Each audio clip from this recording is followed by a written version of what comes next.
Qu'est-ce que l'Iran nous dit? Ce que se passe aujourd'hui au Moyen-Orient. Les Américains n'ont jamais su se battre contre la Syrie. Je suis profondément déçu de l'OTAN parce que c'était un test pour eux. L'Iran est très énervé. Écoutez très bien. L'Iran est très énervé.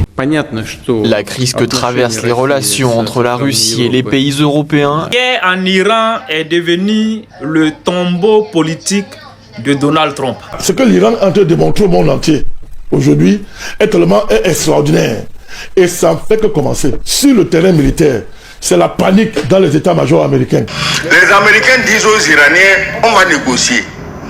Mais pendant qu'ils disent qu'on va négocier, on te dit qu'on a envoyé 5000 hommes pour attaquer l'île.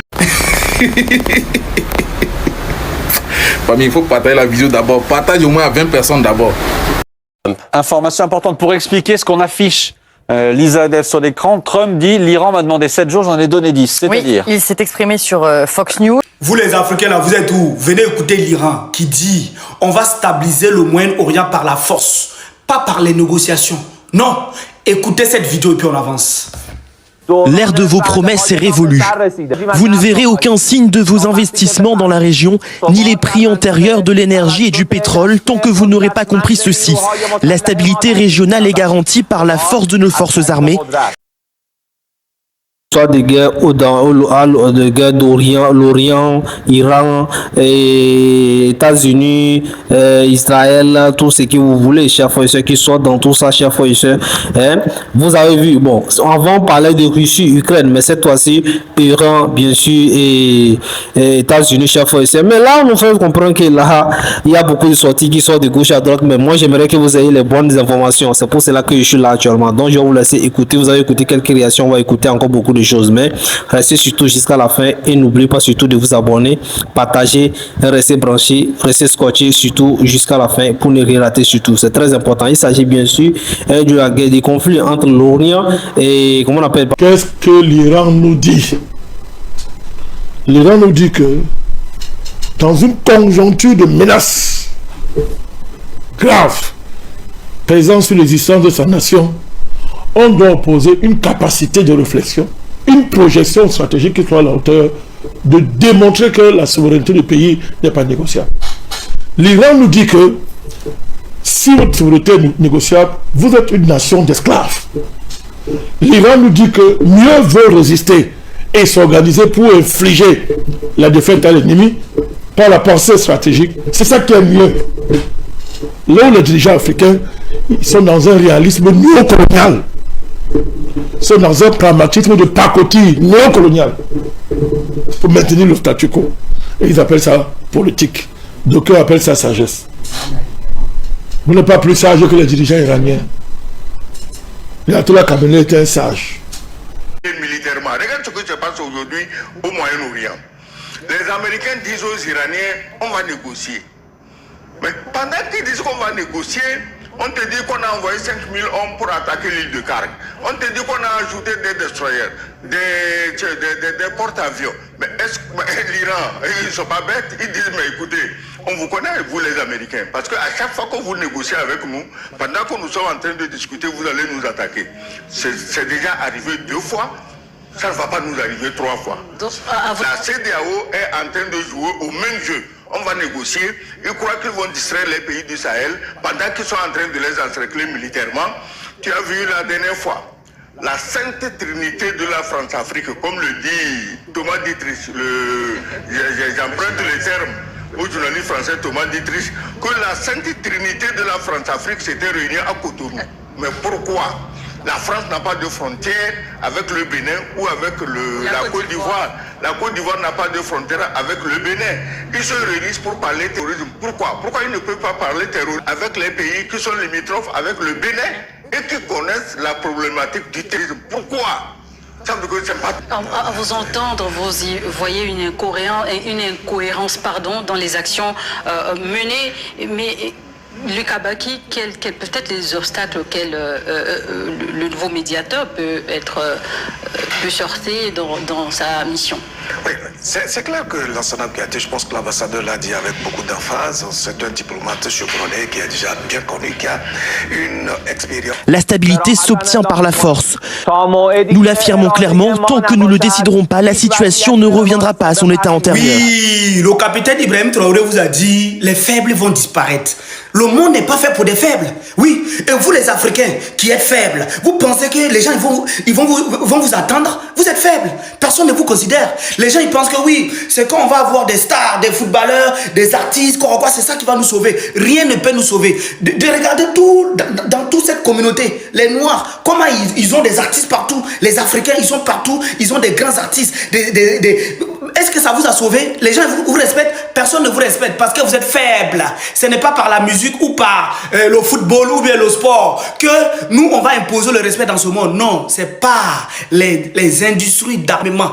À partir du moment où on va pouvoir taper la main sur la table, les gens, ils vont vous respecter. Oui, vous avez tous les stars, les grands stars, ils sont partout dans le monde entier là. Est-ce que malgré ça, les gens, ils vous chient dessus? Les gens, ils vous marchent pas parce que vous êtes faibles. Oui, le monde n'est pas fait pour des faibles. Moi, je suis d'accord avec les gens. Le monde n'est pas fait pour des faibles. Si tu es faible, on te marche dessus. Tu ne sers absolument rien. C'est pour ça que le capitaine Ibrahim Traoré vous a dit que les faibles vont disparaître. Ce que l'Iran est en train de démontrer au monde entier aujourd'hui est tellement extraordinaire. Ah non, les conflits entre l'Iran et bien sûr les États-Unis, parce que c'est les points phares de ces choses-là. Les États-Unis ne sont pas tombés et bien sûr l'Iran aussi n'est pas tombé. Je pense que le bras de fer est vraiment remonté aujourd'hui. C'est frère contre frère cette fois-ci. Mais on nous dit qu'il y a des négociations. Il y a des négociations, la famille. On nous dit qu'il y a des négociations. Je répète, on dit qu'il y a des négociations, qu'il y a d'autres qui essaient de négocier, d'autres qui refusent de négocier, qui ne veulent rien entendre. Dans tout ça, je me dis, mais on a l'impression, on dit que bien sûr que la situation a basculé, que l'Iran est en position de force et bien sûr qu'il refuse de négocier avec qui refuse de négocier, rien refuse de négocier, il refuse de négocier avec qui? Les États-Unis. Moi, je sais que Donald Trump, là où il est là, il n'a pas, c'est pas quelqu'un qui va baisser les bras, c'est pas quelqu'un qui va se soumettre, bien sûr. Mais il y aura beaucoup de pertes, ça dégâts, tout ça là. Mais nous créons, ce que nous créons, c'est que bien sûr, un conflit comme ça, qui va forcément, si il y a des choses qui se passent déjà au niveau de l'Ukraine et la Russie, on a parlé bien sûr de l'Israël, on a parlé de Brésil, tout ça là, et aujourd'hui on parle des États-Unis et de l'Iran, chers frères et sœurs. C'est une guerre froide, c'est un conflit froid, la famille, c'est un conflit froid, c'est une guerre froide, la famille, chers frères et sœurs. Et ça, quand ça commence comme ça, c'est comme ça. La première guerre, la deuxième guerre, c'est comme ça a commencé. Et nous devons que tu sois africain, que tu sois bien sûr européen, asiatique, où que tu sois, chers frères et sœurs, haïtien, chers frères et sœurs, c'est que tu dois t'inquiéter de la situation, parce que ça c'est concerne. Si, bien sûr, tes populations ne sont pas atteintes directement, c'est que bien sûr les prix des choses, ta vie sera affectée négativement. Il n'y a pas de positif. Je ne crois pas qu'il y a de positif là. Voilà, il y a des choses. Donc, je pense qu'avec les sorties que nous avons actuellement, je pense que l'Iran aussi est déterminé. Ils aussi sont là à foncer dedans, à rentrer dedans, à sortir dans l'eau, à faire cela. Et là, j'ai l'impression que c'est chaud du côté du président Donald Trump. Voilà, Ce que l'Iran est en train de démontrer au monde entier aujourd'hui est tellement extraordinaire. Et ça ne fait que commencer. Sur le terrain militaire, c'est la panique dans les états-majors américains. C'est la panique dans l'état-major de l'état criminel israélien. C'est la panique partout. Monsieur Fabrice, le guide savait tout ça. Alors, son martyr, c'est une essence. C'est-à-dire, c'est comme l'essence, un carburant. C'est un carburant qui est en train de fédérer tous les peuples de la terre épris de liberté.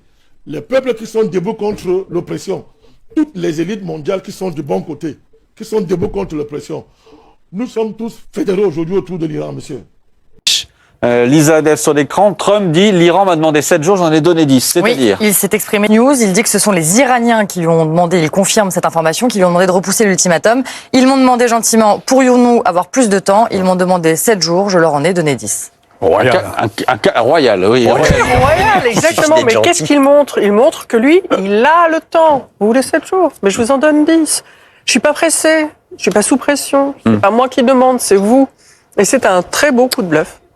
Ulysse. Je crois qu'il faut remercier Donald Trump parce qu'il nous donne de l'info toutes les 10 minutes et ça permet de donner à l'émission tout le rythme dont elle a besoin. Non, mais au-delà de ça, si vous voulez, c'est quand même le maître du suspense depuis le début de la guerre. Si ce n'était la guerre, c'est bien le problème. On se dirait quel talent. Le problème, c'est qu'il joue avec le golfe, si j'ose dire, et pas le golfe traditionnel, mais avec le golfe persique. Et on est dans une situation où, finalement, la désescalade est absolument indispensable pour toute une partie du monde, pour ne pas dire pour l'ensemble du monde. En tout cas, pour les pays du Golfe, qui sont déjà à 6 mois au moins de... Je voudrais qu'on entende le porte-parole, justement, des forces armées iraniennes qui vient, une nouvelle fois, ce soir, de mettre en garde Israël et les Américains. Écoutez-le. En réponse aux attaques perpétrées, nous allons commencer à cibler les domiciles des commandants et des responsables politiques américains et israéliens dans la région. Oui, l'Iran est très énervé et ils ont déjà annoncé, eux ils annoncent toujours en avance. Oui, contrairement aux États-Unis et puis Israël qui n'annoncent pas en avance ce qu'ils vont faire, eux ils annoncent toujours en avance. En tout cas la famille, dites-moi ce que vous en pensez en commentaire. Merci. Les faibles n'ont pas leur place dans ce monde. Tu es faible, tu veux quoi? L'Iran tape la main sur la table, il dit, on ne négocie pas avec les États-Unis, on ne négocie pas avec quelqu'un. Non, nous on veut continuer la guerre. C'est par la force que nous on va imposer, on va imposer la stabilité au Moyen-Orient. Je pense que les pays de l'US, ils écoutent, ils notent tout ce qui se passe au Moyen-Orient. C'est des leçons, c'est tout ce que nous sommes en train de voir. Cette guerre nous ouvre les cerveaux. Ça doit faire en sorte en fait que nous, on doit chercher la science, développer l'industrie d'armement. Là, comme ça, là, la Côte d'Ivoire, s'ils parlent, ben nous, on dit, enlevez toutes les bases militaires chez vous, sinon on va vous annexer. C'est ça, on dit un État puissant. Oui, on va imposer. Tant que vous n'allez pas, on impose les choses. C'est de ça qu'il s'agit. C'est ça les pays, les États forts. Regardez l'Iran, ils imposent les recettes qui parlent. Il faut que l'AUS développe tout ça là. Un jour là, on va demander tous les gens qui ont des bases militaires dans la sous-région là, faites partir. Sinon là, on va vous annexer. C'est ça on dit des États. Vous voyez ce que l'Iran est en train de faire. Que oui, nous on ne nous respecte pas, nous les Noirs dans le monde entier, mais c'est normal, vous êtes faibles. Il y a quel État qui peut taper la main sur la table? Quel État qui interpelle, qui parle bien sûr à ceux qui ont, à ses alliés ou bien à certaines personnes qui le soutiennent par les États-Unis également. Voilà, c'est juste des parenthèses, la famille. On reviendra encore plus d'informations, mais merci de nous avoir suivis quand même jusqu'ici. N'oubliez pas, si vous êtes nouveau à nous rejoindre, abonnez-vous, partagez et likez pour plus d'informations, car ici désormais nous faisons sortir beaucoup d'actualités concernant tout ce qui se passe dans le monde entier, la famille. C'est très important. Alors, que tu es où que tu sois, chers frères et sœurs, ces conflits te concernent. Et bien sûr, nous ne voulons pas d'un troisième conflit mondial, la famille. Donc, le mieux, c'est de pouvoir chercher à éviter le tout possible tout ce qui se passe à la famille. Restez branchés, restez scotchés. N'oubliez pas partager massivement la famille. D'ici là, portez-vous bien, que Dieu vous bénisse. Il s'agit bien sûr des États-Unis. Et la France, la position de la France également par rapport à tout ça, vous le connaissez. On reviendra. Les États-Unis, leur position, et la Russie, pardon, leur position, l'Ukraine, leur position, la Chine, bien sûr, leur position par rapport à tout ça. Et vous verrez que ça, l'Angleterre, tout ça, quelles sont les positions, vous allez voir par rapport à la suite des choses. Je pense que chacun défend sa population d'abord, ses intérêts de son pays et les partenaires après. Je reviendrai pour ça.